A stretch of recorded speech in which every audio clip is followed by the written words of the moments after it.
Se suponía que sería el día más feliz de mi vida.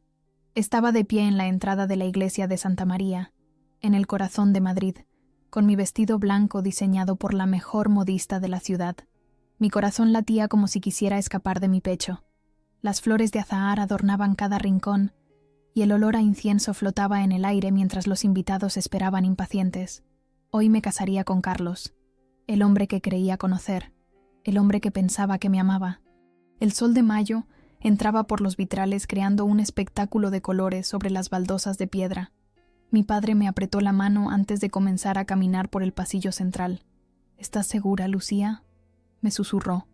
Asentí, aunque una sensación extraña me revolvía el estómago desde que me había despertado esa mañana. Los músicos comenzaron a tocar mientras avanzábamos lentamente. Podía ver a Carlos esperándome junto al altar, con su traje impecable y su sonrisa perfecta. Esa sonrisa que me había enamorado en aquella fiesta de la empresa hace 3 años. La misma sonrisa que ahora, por alguna razón, me parecía ensayada. Vi a mi madre llorando discretamente en primera fila, a mi hermana Elena con su marido e hijos, a mis amigas de la universidad, algunas venidas desde Barcelona y Valencia para la ocasión, y también vi a Mercedes, la madre de Carlos, sentada como una reina, con su mantilla de encaje negro y su expresión de perpetuo desagrado. Nunca me había querido. Desde el primer día que Carlos me presentó, supe que para ella no era suficiente, a pesar de mi puesto como directora ejecutiva de una de las empresas tecnológicas más prometedoras de España. Cuando llegamos al altar, mi padre me entregó a Carlos con un gesto solemne. El padre Martínez nos sonrió a ambos y comenzó la ceremonia. Todo transcurría como lo habíamos ensayado. Las lecturas, las promesas, los anillos esperando en la bandeja de plata. Pero justo antes de que el sacerdote nos pidiera los votos, ocurrió lo impensable. Mercedes se levantó de su asiento con un movimiento brusco. El silencio se apoderó de la iglesia. Por un momento pensé que se sentía mal, que quizás necesitaba aire, pero entonces habló, con voz clara y cortante como el cristal. Antes de que esta farsa continúe, dijo, alzando su copa de agua bendita que había tomado de la entrada, «Quiero que todos sepan la verdad. Esta mujer», me señaló con desprecio, «quiere casarse con mi hijo únicamente por conveniencia, y a menos que pague 150.000 euros a nuestra familia para compensar lo que nos debe, esta boda no continuará». El murmullo de asombro recorrió la iglesia como una ola. Sentí que el suelo se movía bajo mis pies. ¿Deuda? ¿De qué estaba hablando? Miré a Carlos, esperando ver en su rostro la misma confusión, el mismo ultraje, pero lo que vi me heló la sangre, indiferencia, como si estuviera presenciando una escena de teatro que no le concernía. ¿Carlos? Mi voz sonó más débil de lo que hubiera querido. Él se encogió de hombros. Mi madre tiene razón, Lucía. Tu empresa ha estado aprovechándose de nuestros contactos durante años. Es justo que haya una compensación. No podía creer lo que estaba escuchando. La empresa era mía. La había construido desde cero con mi esfuerzo. Carlos apenas llevaba 1 año trabajando allí, contratado a petición mía como director de marketing. No pagaré un céntimo, dije, recuperando mi voz y mi dignidad. No os debo nada. Fue entonces cuando todo explotó. Mercedes avanzó hacia mí como una furia y me lanzó el agua bendita a la cara.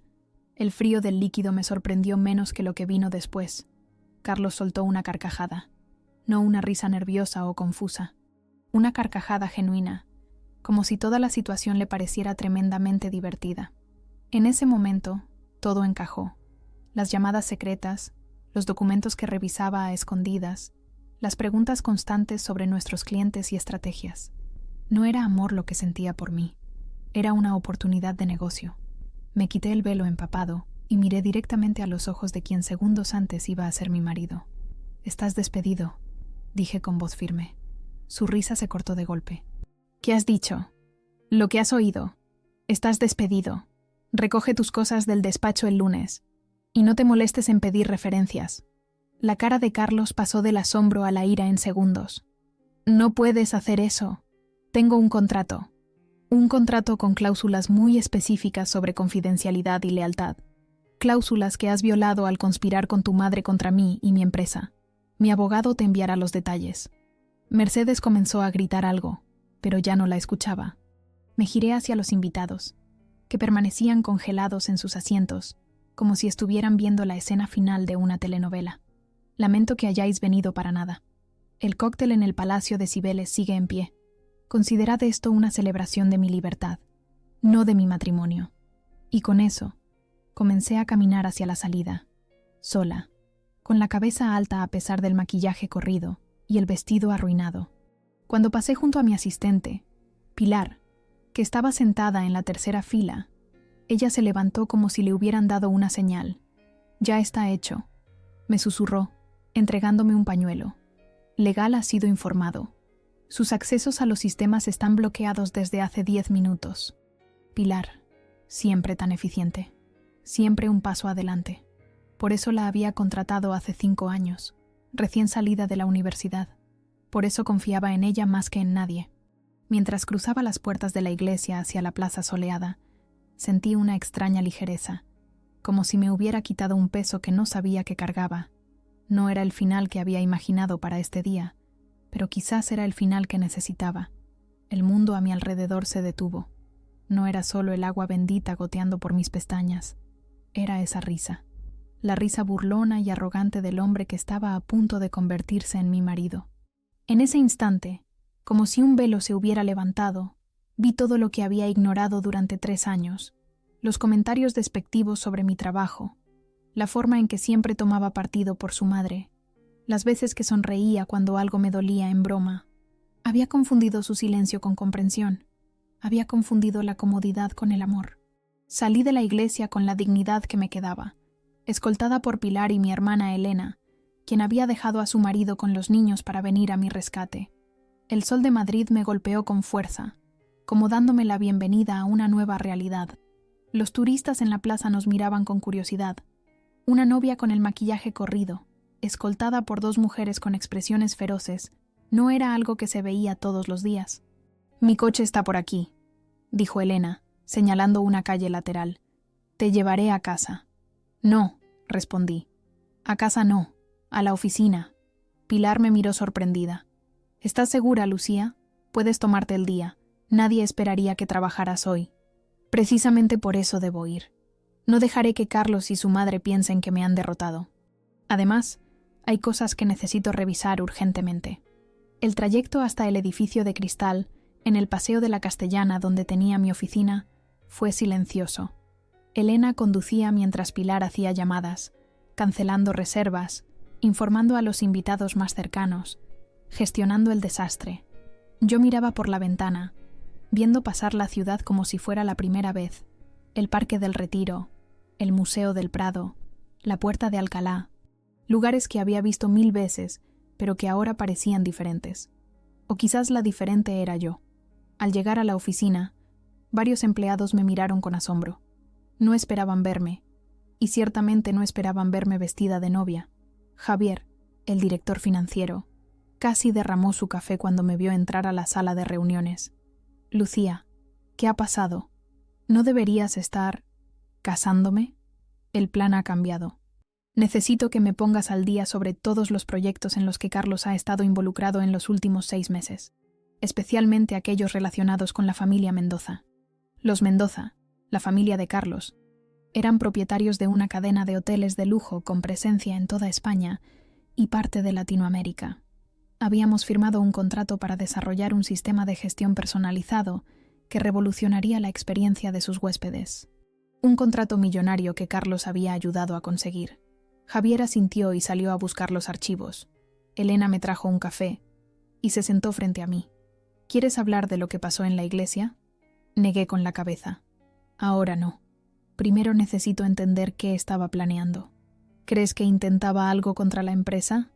«No lo sé, pero su madre no exigió dinero por casualidad. Y la forma en que Carlos reaccionó, como si ya lo supiera, como si fuera parte de un plan». Pilar entró con una tableta en la mano.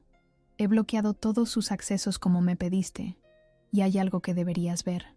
Me mostró una serie de correos electrónicos entre Carlos y su madre. Correos que él había enviado desde su cuenta de la empresa, creyéndose protegido por su posición privilegiada como mi prometido. Lo que leí me dejó sin aliento. Durante meses, Carlos había estado compartiendo información confidencial sobre nuestros desarrollos tecnológicos con Mercedes. Planos, códigos, estrategias, todo para que una empresa fantasma propiedad de los Mendoza pudiera presentar un sistema similar al nuestro a otros hoteles competidores. Un sistema que habían creado copiando nuestro trabajo. Esto es espionaje industrial, murmuró Javier, que había regresado y miraba los correos por encima de mi hombro. Podríamos denunciarlos. Y lo haremos, dije, sintiendo cómo la rabia reemplazaba al dolor. Pero antes, quiero entender la magnitud del daño. Pasamos las siguientes horas revisando documentos, analizando contratos, siguiendo el rastro de información filtrada. El vestido de novia yacía olvidado sobre una silla, como un recordatorio silencioso de lo que pudo haber sido. Mis zapatos de tacón habían sido reemplazados por unas zapatillas deportivas que Pilar guardaba en su escritorio para las emergencias. El maquillaje había sido limpiado, revelando mi rostro cansado pero determinado. A medida que avanzaba la tarde, el rompecabezas comenzó a tomar forma. Carlos no solo había filtrado información, sino que había manipulado ciertos aspectos del contrato con los hoteles Mendoza para incluir cláusulas que nos perjudicaban. Cláusulas que yo había aprobado confiando en su criterio. El muy cabrón planeaba hundirte, dijo Elena, quien se había quedado todo el día apoyándome. La boda era solo una distracción. No solo eso, añadió Pilar. Mira estas fechas. Comenzó a filtrar información justo después de que le propusieras matrimonio, como si eso le hubiera dado la seguridad que necesitaba para actuar. La revelación me golpeó como una ola fría. Yo le había propuesto matrimonio a Carlos hace exactamente un año, durante un viaje a Sevilla.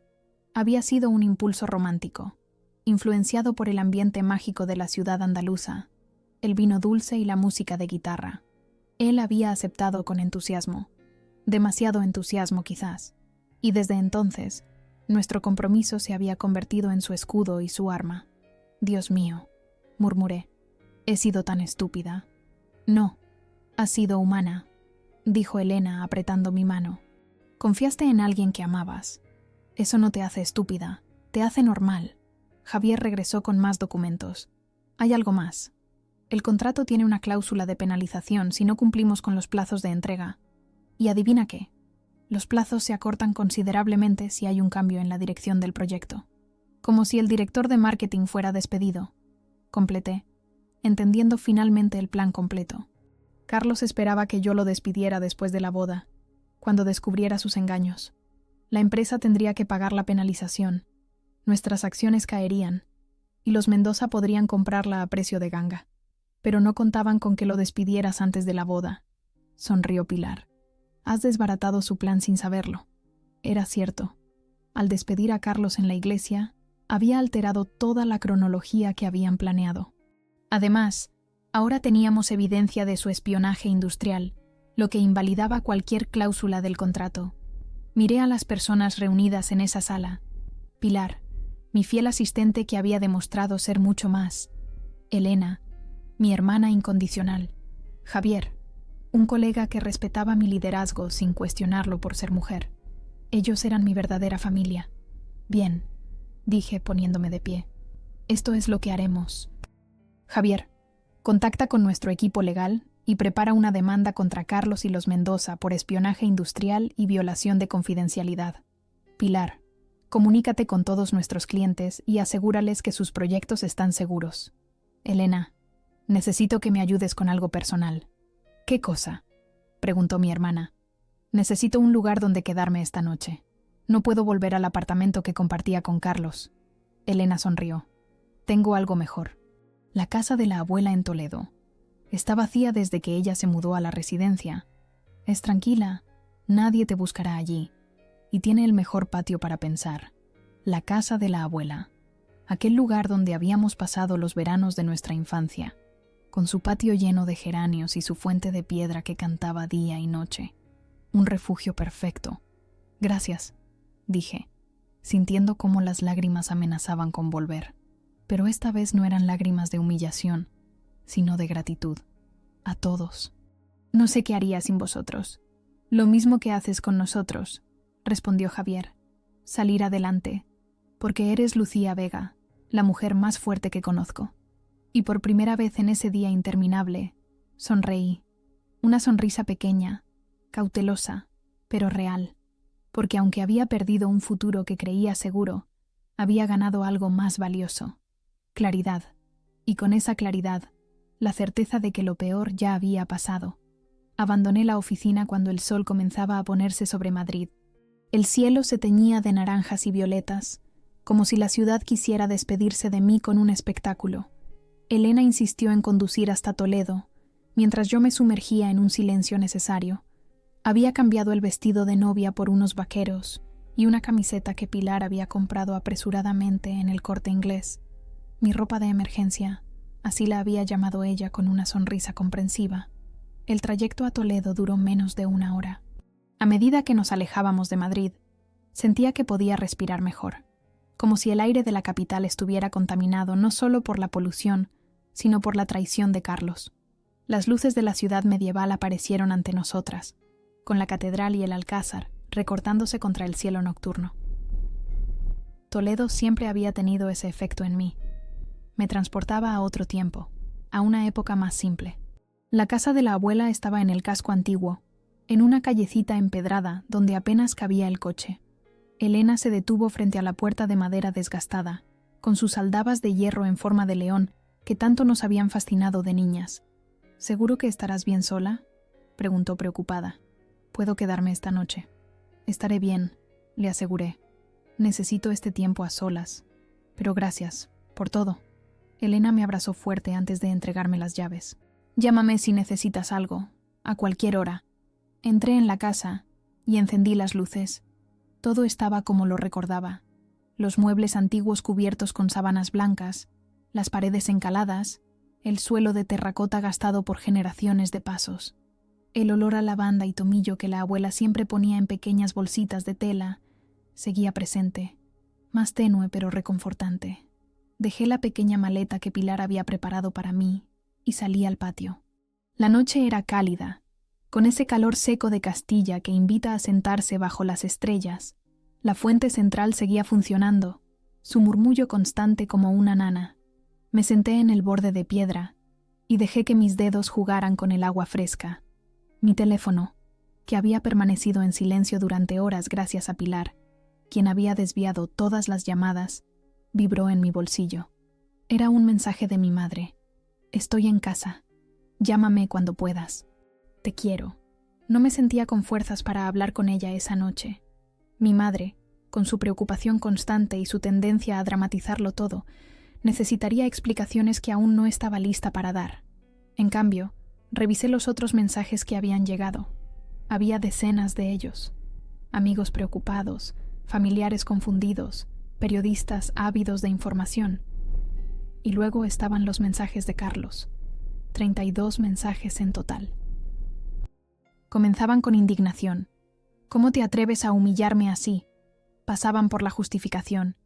Mi madre solo quería lo mejor para nosotros. Continuaban con disculpas falsas. «Perdóname, no sabía lo que hacía». Y terminaban con amenazas. «Te arrepentirás de esto. Destruiré tu empresa». La evolución de su desesperación quedaba plasmada en esa cadena de mensajes que leí con una extraña desconexión, como si estuviera leyendo sobre personajes ficticios en una novela mal escrita. No respondí a ninguno. En cambio, abrí mi correo electrónico. Entre la avalancha de notificaciones, una destacaba. Hoteles Mendoza solicita formalmente una reunión. El remitente era Mercedes, la mujer que horas antes me había lanzado agua bendita a la cara. Ahora quería negociar. Sonreí ante la ironía. Apagué el teléfono y volví a centrarme en el sonido del agua. Durante 3 años había estado tan ocupada construyendo una vida con Carlos que había olvidado cómo era estar conmigo misma. La soledad no se sentía amenazante, sino reconfortante, como reencontrarme con una vieja amiga. Esa noche dormí en la antigua habitación de la abuela, bajo sábanas que olían a naftalina y a historia familiar. No soñé, o si lo hice, no lo recordaba al despertar. Me levanté con la primera luz, algo que no hacía desde la universidad. El silencio de la casa era total, interrumpido solo por el canto de los pájaros y el murmullo constante de la fuente. Encontré café en la cocina, probablemente dejado por Elena, y lo preparé en la vieja cafetera italiana que la abuela siempre usaba. El ritual de moler los granos, calentar el agua, esperar a que el café subiera, todo ello me devolvía a una normalidad que había perdido en mi vida acelerada en Madrid. Con la taza humeante en la mano, salí al patio y me senté en el banco de hierro forjado. El sol comenzaba a calentar las piedras antiguas y las macetas de geranios rojos que alguien, seguramente Elena, seguía cuidando. Abrí mi teléfono y enfrenté la realidad. Docenas de llamadas perdidas, cientos de mensajes, notificaciones de periódicos que ya hablaban del escándalo de la novia CEO. Uno de los titulares rezaba: Lucía Vega, la novia que cambió el sí, quiero por un estás despedido. No pude evitar reírme. Al menos habían captado bien la esencia del drama. Entre los correos había uno de Javier con el asunto actualización legal. Lo abrí inmediatamente. Buenos días, Lucía. El equipo legal ya está trabajando en la demanda. Hemos encontrado más evidencias de espionaje industrial en los archivos de Carlos. También hemos descubierto que Mercedes Mendoza ha estado en contacto con varios de nuestros competidores. Esto es más grande de lo que pensábamos. Te mantendré informada. Descansa, nosotros nos encargamos. Javier, descansa. Esa palabra resonó en mi mente. ¿Cuándo fue la última vez que me permití descansar de verdad? No unas vacaciones planificadas al milímetro, sino un descanso auténtico, sin agenda, sin compromisos. No lo recordaba. Decidí que ese día no volvería a Madrid, ni al siguiente. La empresa estaba en buenas manos con Javier y Pilar. Toledo, con sus calles estrechas y sus siglos de historia, sería mi refugio por unos días. Pasé la mañana recorriendo el casco antiguo, perdiéndome deliberadamente en callejuelas que desembocaban en plazas sorprendentes. Visité la catedral, me senté en sus bancos y contemplé la luz filtrándose por las vidrieras. No recé, hacía años que no lo hacía, pero encontré una paz similar en el silencio y la grandiosidad del espacio. Comí en un pequeño restaurante cerca del río Tajo, donde el camarero, un hombre mayor de ojos amables, no me reconoció como la novia CEO de los titulares. Para él solo era una turista más disfrutando de un cocido maragato y un vaso de vino tinto. Esa anonimidad era un lujo que había olvidado.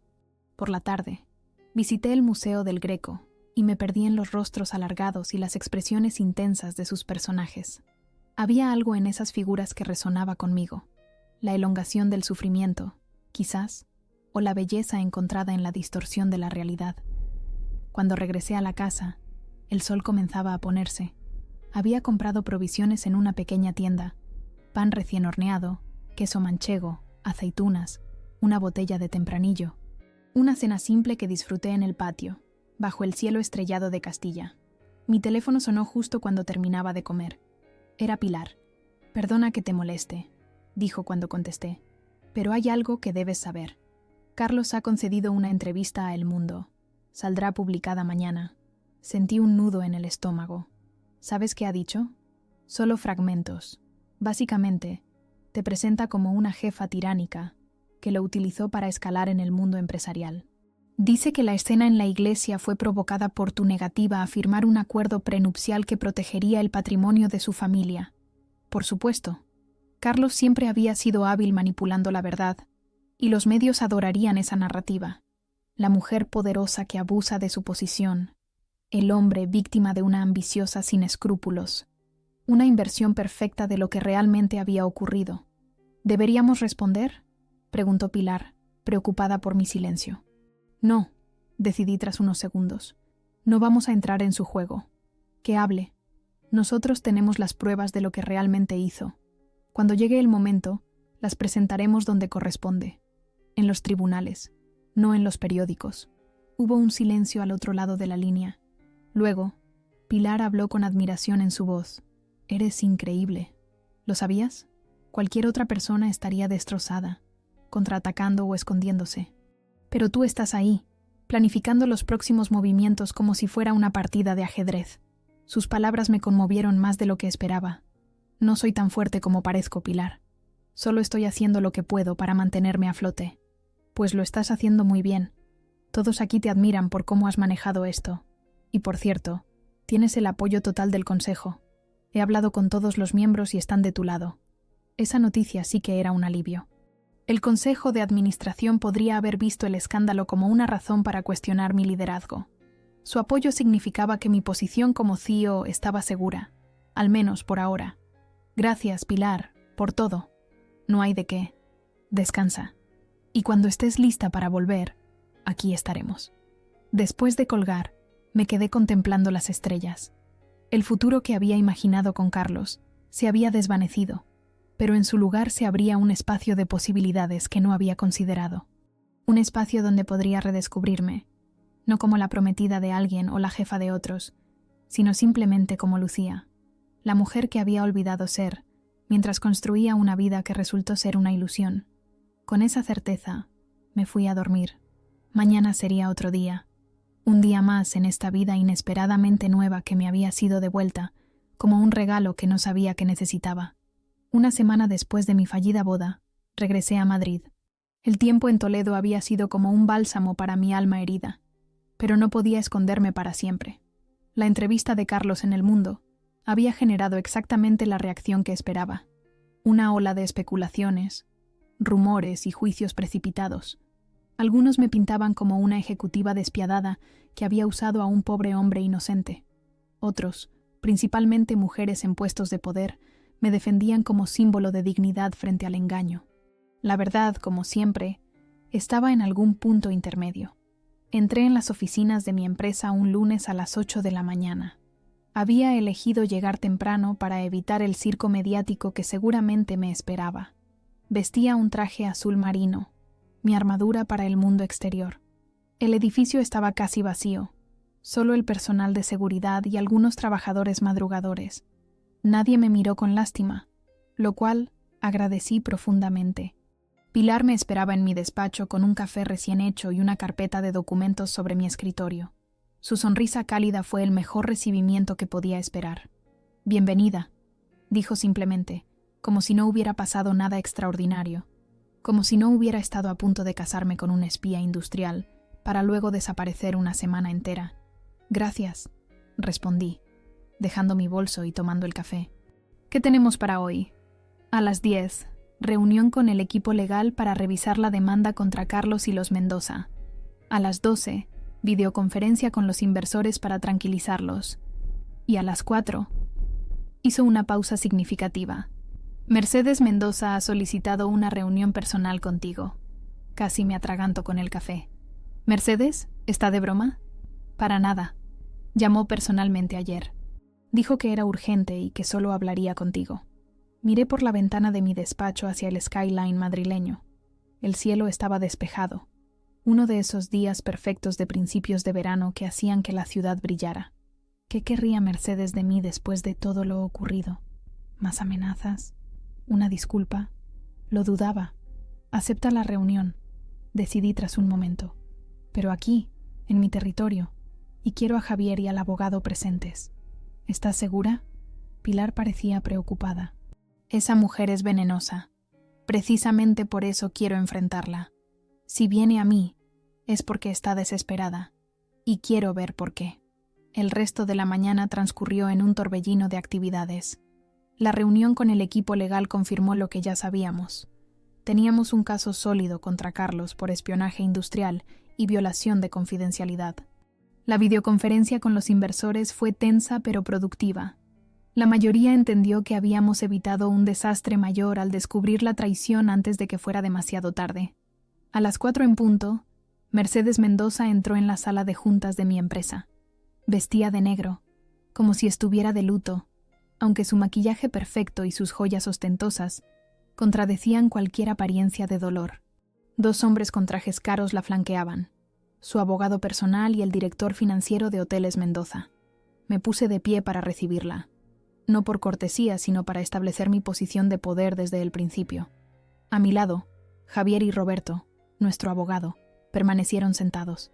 «Señora Mendoza», dije con voz neutral, «bienvenida a Vegatech». Ella me miró como si estuviera viendo algo desagradable bajo su zapato. «Señorita Vega», respondió, enfatizando el señorita con malicia apenas disimulada. «Agradezco que me reciba después de nuestro desafortunado malentendido». «¿Malentendido?», No pude evitar que una ceja se alzara con incredulidad. Creo que lanzarme agua bendita en la cara durante mi boda va más allá de un simple malentendido. ¿No cree? Mercedes hizo un gesto despectivo con la mano, como espantando una mosca molesta. Estaba alterada. Cualquier madre lo estaría viendo a su hijo cometer un error tan grave. ¿El error de casarse conmigo o el error de ser descubierto espiando mi empresa?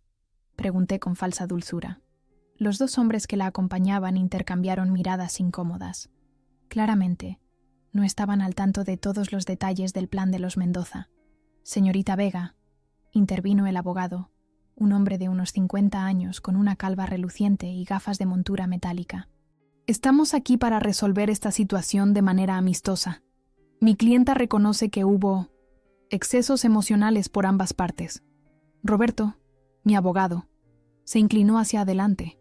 Si por excesos emocionales se refiere a espionaje industrial sistemático, violación de confidencialidad y sabotaje empresarial, entonces sí, definitivamente hubo excesos.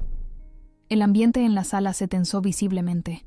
Mercedes mantenía su expresión impasible, pero un tic nervioso en su ojo derecho la delataba.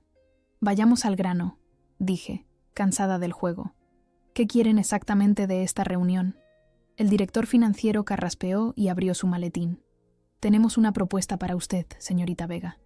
Hoteles Mendoza está dispuesto a compensarla económicamente por cualquier inconveniente causado. A cambio, solicitamos que retire cualquier demanda en curso y firme un acuerdo de confidencialidad sobre lo ocurrido. Me reí. No pude evitarlo. La risa brotó desde lo más profundo, genuina y liberadora. Los tres visitantes me miraron como si me hubiera vuelto loca. ¿Compensarme? Después de intentar robar mis secretos empresariales, sabotear mis contratos y humillarme públicamente, ¿cuánto creen que vale todo eso? El hombre deslizó un papel por la mesa. Una cifra con muchos ceros me miraba desafiante. Era una cantidad importante, lo suficiente para vivir cómodamente sin trabajar durante años. Pero el dinero nunca había sido mi motivación principal. No estoy interesada, dije, devolviendo el papel sin mirarlo 2 veces. Sea razonable, insistió Mercedes, hablando por primera vez desde el inicio de la negociación. Este escándalo no beneficia a nadie. Mi hijo ha sufrido suficiente con su humillación pública. ¿Mi humillación pública? Interesante cómo ha reescrito la historia en su mente, señora Mendoza. La prensa puede ser muy cruel, continuó ella, ignorando mi comentario. Especialmente con mujeres en posiciones de poder. ¿Está segura de que quiere arriesgarse a una batalla mediática? Ahí estaba. La amenaza velada. Si no aceptaba su dinero, utilizarían sus contactos en los medios para destruir mi reputación. Era el tipo de táctica que habría funcionado con la Lucía de antes. La Lucía que temía el conflicto y buscaba la aprobación. Pero esa Lucía había muerto en el altar de Santa María. Déjeme mostrarle algo, señora Mendoza, dije, haciendo una seña a Javier. Él activó la pantalla de la sala donde apareció un documento. Este es un informe detallado de las actividades de su hijo en mi empresa durante los últimos 6 meses. Incluye copias de correos electrónicos, registros de acceso a servidores, transferencias de datos a direcciones IP vinculadas directamente con las oficinas centrales de Hoteles Mendoza en Barcelona. Los ojos de Mercedes se agrandaron ligeramente. Pero eso no es todo, continué, disfrutando secretamente de su incomodidad creciente. Nuestro equipo de seguridad informática también encontró esto. Javier cambió a otra pantalla donde se mostraban documentos financieros. Parece que los Hoteles Mendoza han estado ocultando ingresos y evadiendo impuestos durante años. Una información que, casualmente, descubrimos mientras investigábamos a su hijo. El director financiero palideció visiblemente. El abogado comenzó a sudar. Mercedes mantenía su fachada de calma, pero la rigidez de su postura la delataba. «Esto es difamación», murmuró el abogado sin convicción. «No, son hechos documentados», respondió Roberto tranquilamente. «Y estaríamos encantados de compartirlos con Hacienda si fuera necesario». «¿Qué quieres?», preguntó Mercedes directamente, abandonando toda pretensión de cortesía. «3 cosas», respondí, levantando los dedos para enumerar. Primero, una disculpa pública por los acontecimientos en la iglesia. Segundo, la renuncia de Carlos a cualquier demanda contra mí o mi empresa. Y tercero, la venta de sus acciones minoritarias en el proyecto conjunto a un precio justo determinado por un tasador independiente. ¿Y a cambio? A cambio, la información sobre sus irregularidades fiscales permanecerá privada, y nos olvidaremos del espionaje industrial. Mercedes me miró fijamente, evaluándome. Por primera vez, pude ver algo nuevo en sus ojos. Respeto. No aprobación, no afecto, pero sí un reconocimiento reluctante de que había subestimado a su oponente. «Necesito consultarlo con mi familia», dijo finalmente. «Tiene 48 horas», respondí. «Después de eso, nuestros abogados procederán con todas las acciones legales disponibles». Cuando los 3 visitantes abandonaron la sala, Javier se volvió hacia mí con una sonrisa admirativa. «Has estado brillante». «Solo he hecho lo que debía hacer», respondí, aunque internamente sentía una mezcla extraña de satisfacción y agotamiento. «Proteger lo que es mío». Roberto guardaba sus documentos con una expresión pensativa. «¿Crees que aceptarán?» «No tienen alternativa», dije con seguridad. «Mercedes Mendoza puede ser muchas cosas, pero no es estúpida. Sabe cuándo ha perdido una batalla». Y mientras miraba por la ventana hacia el atardecer madrileño, supe que este no era el final de mi historia con los Mendoza. Era solo el comienzo de una nueva dinámica, una donde yo ya no era la víctima, sino la fuerza a temer. Los meses siguientes pasaron como un torbellino. Tal como había previsto, Mercedes Mendoza aceptó mis condiciones. La disculpa pública apareció en los mismos periódicos que días antes me habían crucificado.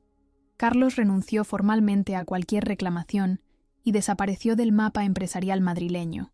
Según los rumores, se había refugiado en la filial de Hoteles Mendoza en Buenos Aires. Las acciones fueron vendidas a un precio justo y el proyecto conjunto se disolvió sin mayores complicaciones. La prensa perdió interés en mi historia cuando surgieron nuevos escándalos, nuevas bodas fallidas, nuevas crisis empresariales. La vida siguió su curso. Mi empresa prosperó. De hecho, la publicidad no deseada había puesto a Vegatech en el radar de inversores internacionales que antes ni nos consideraban. Pero mientras mi vida profesional florecía, mi vida personal permanecía en un limbo autoimpuesto. Había levantado muros altos y gruesos alrededor de mi corazón. No salía con nadie. No socializaba más allá de lo estrictamente necesario para el negocio. Mis amigos intentaban presentarme a hombres encantadores que supuestamente sanarían mis heridas, pero yo rechazaba cada intento con una sonrisa educada y una excusa preparada. Fue Elena quien finalmente intervino una tarde de octubre, apareciendo sin avisar en mi oficina con 2 billetes de avión en la mano. «¿Qué es esto?», pregunté, levantando la vista de mi ordenador. «Nuestro salvoconducto», respondió ella, dejando los billetes sobre mi escritorio. «Madrid-Sevilla, ida y vuelta. Salimos el viernes. Elena, no puedo irme así como así. Tengo reuniones, compromisos. Ya he hablado con Pilar. Has cancelado o pospuesto todo lo cancelable y posponible. El resto puede manejarlo Javier». La miré con una mezcla de irritación y asombro. «¿Te has confabulado con mi asistente a mis espaldas? Y con tu director financiero, y con tu secretaria, y con el equipo entero si hubiera sido necesario». Elena se sentó frente a mí con esa expresión determinada que recordaba de nuestra infancia, cuando decidía que íbamos a hacer algo y no había forma de disuadirla. «Lucía, llevas meses enterrada en el trabajo. No sales, no te diviertes, apenas comes algo que no venga en un recipiente de plástico. Necesitas un descanso». Quise protestar, pero sabía que tenía razón. El trabajo se había convertido en mi refugio y mi prisión. Las ojeras bajo mis ojos lo atestiguaban, al igual que los kilos perdidos que hacían que mi ropa colgara suelta, donde antes ajustaba perfectamente. «¿Por qué Sevilla?», pregunté finalmente, una rendición disfrazada de curiosidad. Elena sonrió, sabiendo que había ganado. «Porque es donde propusiste matrimonio a ese imbécil de Carlos. Necesitas reescribir esa memoria, hacer las paces con ella. Y porque es la feria de octubre, y nada cura mejor el alma que el rebujito, el flamenco y el sol andaluz». 3 días después, aterrizábamos en Sevilla bajo un cielo azul perfecto. El aire olía a azahar y a río, a historia y a vida. Nos alojamos en un pequeño hotel boutique en el barrio de Santa Cruz, con un patio interior lleno de macetas de geranios y un naranjero que proyectaba sombras danzantes sobre las paredes encaladas. Elena había planificado cada detalle del viaje con precisión militar. Visitas culturales por la mañana, largos almuerzos en tabernas auténticas, siestas reparadoras y noches en la feria, donde el vino dulce fluía y las sevillanas sonaban hasta el amanecer. Me dejé llevar, agradecida por no tener que tomar decisiones, por ser simplemente Lucía, una turista más en una ciudad hermosa, no la CEO de Vegatech, no la novia abandonada, no la mujer traicionada. La tercera noche, mientras deambulábamos por las casetas de la feria, sentí que algo cambiaba dentro de mí. Quizás fue el rebujito, esa mezcla traicionera de manzanilla y refresco que se bebía como agua pero golpeaba como un martillo. O quizás fue la música, el sonido de palmas y guitarras que reverberaba en el aire cálido. O tal vez simplemente fue el tiempo, ese gran sanador que finalmente hacía su trabajo. «Quiero bailar», anuncié de repente, sorprendiendo a Elena que me miraba con los ojos como platos. «¿Tú? ¿La que siempre se quedaba sentada en las bodas mientras los demás hacíamos el ridículo en la pista?» «La misma», sonreí, sintiendo una ligereza desconocida. «Pero hoy quiero hacer el ridículo yo también». Entramos en una caseta donde un grupo tocaba sevillanas. No sabía los pasos, nunca los había aprendido, pero una mujer mayor con un vestido de lunares me tomó de las manos y comenzó a guiarme. «Así, niña, 1, 2, 3, gira, eso es, siente la música». Me equivoqué 1000 veces, pisé a varios desafortunados, pero reí como no lo hacía en meses. Cuando finalmente me derrumbé en una silla, exhausta y feliz, Elena me pasó un vaso de agua con una sonrisa cómplice.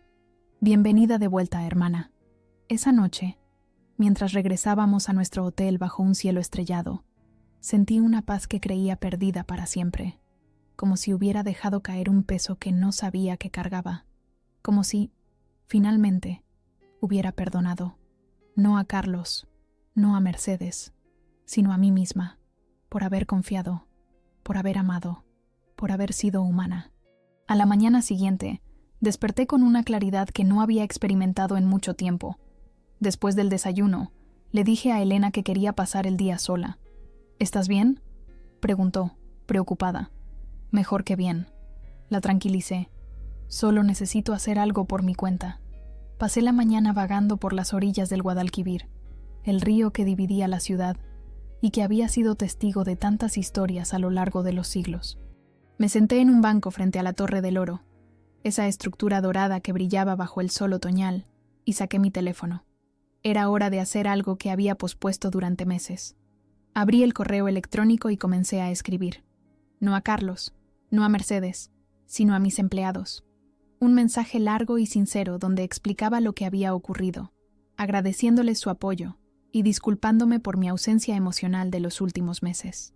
Les hablaba de nuevos proyectos, de futuro, de esperanza, y les anunciaba mi decisión de tomar un sabático de 3 meses para viajar, desconectar y reencontrarme. La empresa está en buenas manos con Javier como CEO interino. Confío plenamente en todos vosotros. Y prometo volver renovada, con nuevas ideas y la misma pasión de siempre. Envié el correo y apagué el teléfono. Por primera vez en años, estaría verdaderamente desconectada. La sensación era aterradora y liberadora a partes iguales. Esa tarde, mientras Elena hacía compras de último minuto, entré en una pequeña librería en la calle Sierpes. Necesitaba algo para leer durante mi viaje, algo que no fuera informes financieros o análisis de mercado. El librero, un hombre de unos 50 años con gafas redondas y barba entrecana, me recomendó varias novelas. Estaba hojeando una de ellas cuando alguien chocó conmigo, haciendo que los libros que llevaba en las manos cayeran al suelo. «Lo siento muchísimo», dijo una voz masculina con acento andaluz mientras se agachaba para recoger los libros.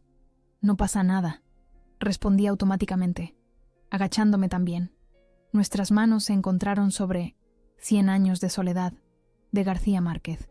Levanté la vista y me encontré con unos ojos oscuros que me miraban con una mezcla de vergüenza y curiosidad.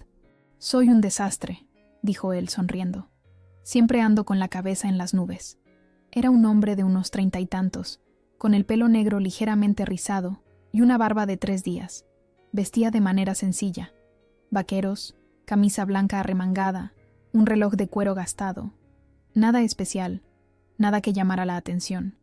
Y sin embargo, había algo en su sonrisa, en la forma en que sus ojos se arrugaban en las esquinas, que me resultó inmediatamente reconfortante. García Márquez, comentó, entregándome el libro. ¿Primera lectura o revisita? Revisita, admití. Lo leí en la universidad, pero siento que ahora lo entendería de manera diferente. Los buenos libros crecen con nosotros, asintió él. Soy Mateo, por cierto. Lucía, respondí, estrechando su mano. ¿Turista?, preguntó, observando mi acento madrileño. Algo así, una escapada con mi hermana. ¿Y tú? ¿Local? Nacido y criado en Triana, respondió con orgullo. Aunque ahora vivo y trabajo aquí en el centro, tengo un restaurante cerca del Alcázar. La conversación fluyó con una naturalidad sorprendente. Descubrimos que compartíamos amor por la literatura latinoamericana, un gusto por el jazz y una aversión común a las aceitunas negras. Un sacrilegio en Andalucía, bromeó él. Cuando el librero tosió discretamente para recordarnos que seguíamos en su tienda, ambos compramos nuestros libros y salimos a la calle, donde la tarde comenzaba a refrescar. Hay una tetería maravillosa a la vuelta de la esquina, sugirió Mateo. Si no tienes planes, debería haber dicho que no. El Mateo de hacía unos meses lo habría hecho, escudándose en el trabajo, en el cansancio, en cualquier excusa. Pero la Lucía de hoy, la Lucía que había bailado sevillanas sin saber los pasos, que había decidido tomarse un sabático, que había perdonado sus propios errores, esa Lucía sonrió y dijo: «Me encantaría». La tetería era un rincón mágico con influencia árabe, lleno de cojines de colores, lámparas de metal trabajado y el aroma dulce de hierbabuena y canela. Hablamos durante horas, saltando de tema en tema con esa comodidad que normalmente solo se encuentra en amistades de años. Me contó sobre su restaurante, especializado en cocina andaluza con toques modernos. Yo le hablé de Madrid, de mi empresa, incluso brevemente de la boda fallida, sin entrar en detalles dolorosos. Parece que ambos estamos en momentos de transición, observó él. Yo acabo de divorciarme hace un año. Fue amistoso, sin dramas hollywoodienses, pero igualmente doloroso. Lo siento, dije sinceramente. No lo sientas, como dice mi abuela, de lo malo, lo necesario, de lo bueno, lo suficiente. Cuando finalmente miramos la hora, Elena me había enviado 3 mensajes preguntando dónde estaba. Le expliqué que estaba tomando un té y que la vería en el hotel para cenar. Debería irme, dije a Mateo, aunque sin verdaderas ganas de hacerlo. Por supuesto. Él pagó la cuenta a pesar de mis protestas y me acompañó hasta la calle. Ha sido un encuentro fortuito muy agradable, Lucía de Madrid. Lo mismo digo, Mateo de Triana. Hubo un momento de duda, ese instante incómodo donde no sabes si dar 2 besos, un apretón de manos o simplemente despedirse con un gesto. Finalmente, él sacó una tarjeta del bolsillo de su camisa. Mi restaurante, por si algún día quieres probar el mejor gazpacho de Sevilla. Tomé la tarjeta con una sonrisa. ¿Mejor que el de mi abuela? Eso habría que verlo. Un desafío que acepto encantado. Nos despedimos con la promesa vaga de quizás vernos antes de mi partida. No intercambiamos números, no hicimos planes concretos. Era simplemente una posibilidad flotando en el aire perfumado de Sevilla. Mientras caminaba hacia el hotel, con la tarjeta guardada cuidadosamente en mi bolso y 100 años de soledad bajo el brazo, sentí que algo había cambiado dentro de mí. No era amor a primera vista, no era un flechazo de telenovela, era algo más sutil, más verdadero, la capacidad de volver a sentir curiosidad por otra persona, de imaginar posibilidades, de permitir que la vida me sorprendiera de nuevo. Y eso, después de todo lo ocurrido, era el verdadero milagro, el verdadero comienzo. 1 año después de aquel día en la iglesia de Santa María, mi vida era irreconocible. El sabático de 3 meses se había extendido a 5, durante los cuales recorrí el sur de Italia con un cuaderno de bocetos y una cámara. Dormí en pequeñas pensiones en pueblos colgados de acantilados en la costa amalfitana. Aprendí a hacer pasta casera de una anciana en Sicilia, que apenas hablaba español pero cuyas manos arrugadas comunicaban más que 1000 palabras. Me perdí en las calles de Nápoles, esa ciudad caótica y apasionada, que me recordaba que la belleza no siempre viene en paquetes perfectos. Y sí, volví a Sevilla antes de regresar a Madrid. Pasé una semana allí, cenando cada noche en el restaurante de Mateo. Él me mostraba la ciudad como solo un local podría hacerlo. Los patios escondidos, los bares donde el flamenco surgía espontáneamente a medianoche, las vistas del Guadalquivir al amanecer cuando los turistas aún dormían. No hubo grandes declaraciones, no hubo promesas eternas. Solo dos personas conociéndose lentamente, sin prisa pero sin pausa. Cuando me despedí de él en la estación de tren, intercambiamos números y una promesa sencilla. Seguiremos en contacto. Y lo hicimos. Mensajes diarios que se convirtieron en llamadas semanales. Él vino a Madrid un par de veces para conferencias gastronómicas. Yo volví a Sevilla durante el puente de diciembre para ver las luces navideñas. Nuestra relación creció orgánicamente, como una planta que nadie fuerza pero que todos cuidan, sin el frenesí de mis anteriores relaciones, sin la sensación constante de tener que impresionar o complacer. Solo dos adultos que disfrutaban de la compañía mutua y que se daban el espacio necesario para sanar, para crecer, para ser. Cuando regresé definitivamente a Madrid y retomé mi puesto como CEO, la empresa había prosperado bajo el liderazgo de Javier. Lejos de sentirme amenazada, me sentí liberada. Implementamos un sistema de codirección que nos permitía a ambos tener vidas más equilibradas. Creamos una fundación para ayudar a mujeres emprendedoras que habían sufrido situaciones de abuso o acoso en sus trabajos. Nuevo Comienzo, la llamamos, y se convirtió en mi proyecto más personal. De Carlos y los Mendoza poco supe. Su nombre ocasionalmente aparecía en noticias empresariales, siempre en Argentina o Chile, lejos de España y de mí. Los hoteles Mendoza sufrieron una reestructuración después de una inspección fiscal que, curiosamente, coincidió con la época de nuestra disputa. No sentí satisfacción al enterarme, solo una extraña sensación de cierre, como cuando cierras la puerta de una casa que ya no es tuya. Fue Elena quien sugirió que organizara una cena para celebrar el aniversario de mi liberación, como ella insistía en llamarlo. Al principio me resistí. ¿Quién celebra una boda que no ocurrió? Pero finalmente cedí ante su entusiasmo. No celebramos una boda fallida, argumentó. Celebramos tu renacimiento. Así que una tarde de mayo, exactamente un año después del día que debería haber sido el más feliz de mi vida, reuní en mi apartamento recién renovado en el barrio de Chamberí a las personas más importantes de mi vida. Elena y su familia, Pilar y su novio, Javier y su marido, algunas de las mujeres de la fundación, amigos recuperados después de años de distanciamiento causado por mi relación absorbente con Carlos, y Mateo, que había viajado desde Sevilla especialmente para la ocasión, trayendo consigo ingredientes para preparar un gazpacho que, efectivamente, rivalizaba con el de mi abuela. Mi apartamento, que había redecorado completamente eliminando cualquier rastro de la presencia de Carlos, se llenó de risas, conversaciones y el tintineo de copas. La terraza, con sus nuevas plantas y luces cálidas, acogía a pequeños grupos que entraban y salían, disfrutando de la suave noche madrileña.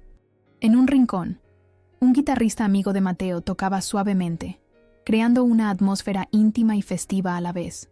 A medianoche, cuando la cena había terminado, y el postre, una tarta de Santiago preparada por Mateo, estaba siendo servido, Elena golpeó suavemente su copa con un tenedor para llamar la atención de todos. «Quiero proponer un brindis», anunció, poniéndose de pie.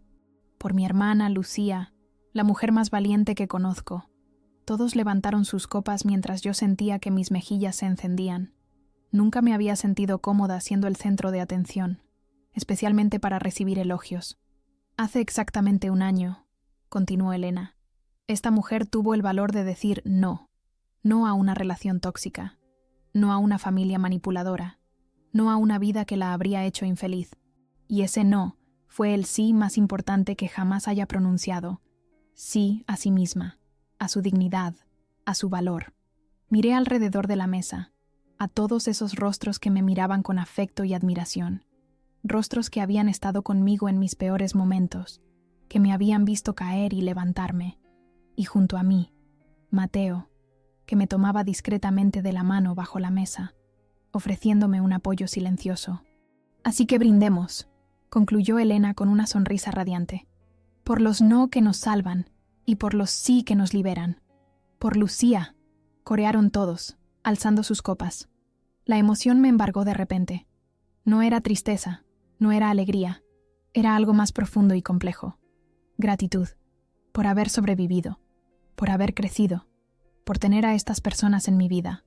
Me puse de pie, tomando mi propia copa.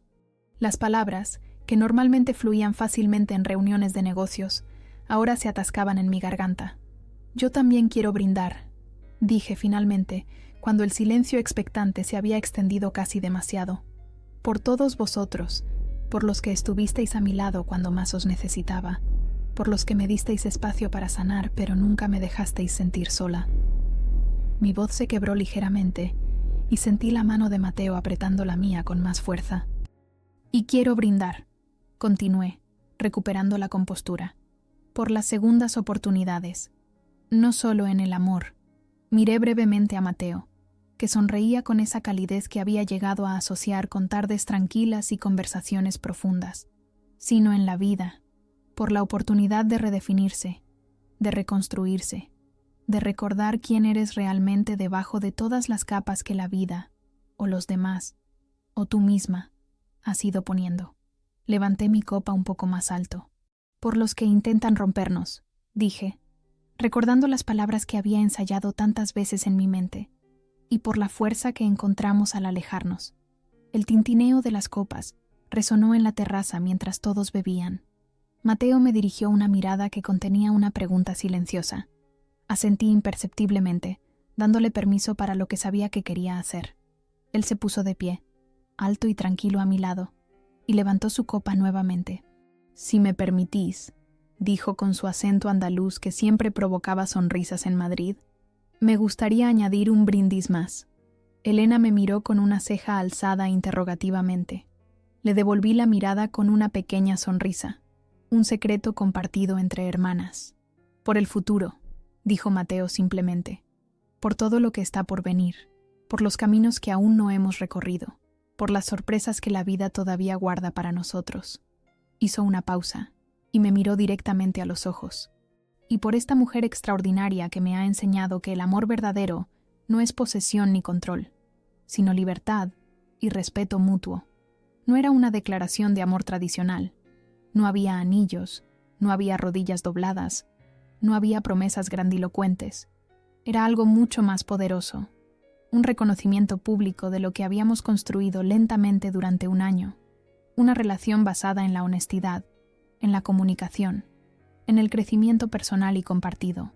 La noche continuó con más música, más conversaciones, más risas. A medida que los invitados se iban marchando, el apartamento fue quedando en silencio. Elena fue la última en irse, abrazándome con fuerza en la puerta. «Estoy orgullosa de ti», susurró en mi oído.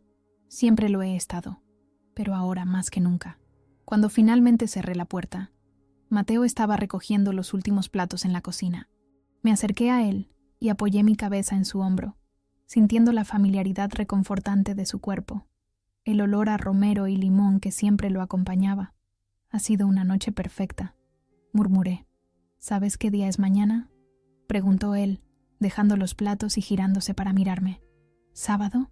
Es el día en que oficialmente te conocí hace un año, en aquella librería de la calle Sierpes». Sonreí, sorprendida de que recordara la fecha exacta. «¿Lo has calculado? No ha sido difícil. Un día después de tu no boda». Nos quedamos en silencio un momento, contemplando todo lo que había sucedido en un año, todo lo que habíamos vivido, aprendido, superado. «¿Te arrepientes de algo?», preguntó Mateo suavemente. Pensé en Carlos, en la iglesia, en el agua bendita goteando por mi rostro, en la risa cruel, en el dolor agudo de la traición. Pensé en las noches de insomnio, en las lágrimas derramadas, en la rabia que me había consumido durante semanas. Pensé en la pérdida de confianza, en el miedo a volver a ser vulnerable, en las cicatrices que, aunque ya no dolían, seguían ahí como recordatorio. Y luego pensé en todo lo que había ganado: una empresa más fuerte, un propósito renovado, amistades profundizadas, una relación con mi hermana más sólida que nunca. Y Mateo, este hombre que había entrado en mi vida por casualidad, sin expectativas, sin presiones, ofreciéndome simplemente compañía, comprensión y, eventualmente, un amor tranquilo pero profundo. Ni un segundo. Respondí con total sinceridad. Todo lo que pasó me trajo hasta aquí. Y aquí es exactamente donde quiero estar. Esa noche, mientras la luna de Madrid se colaba por las cortinas de mi habitación y la respiración tranquila de Mateo me arrullaba hacia el sueño, miré mi reflejo en el espejo del armario. Vi a una mujer renacida, no como novia, no como CEO, no como hija o hermana o pareja de alguien, sino simplemente como Lucía, una Lucía más fuerte, más sabia, más completa. Y por primera vez, eso era más que suficiente. Era todo.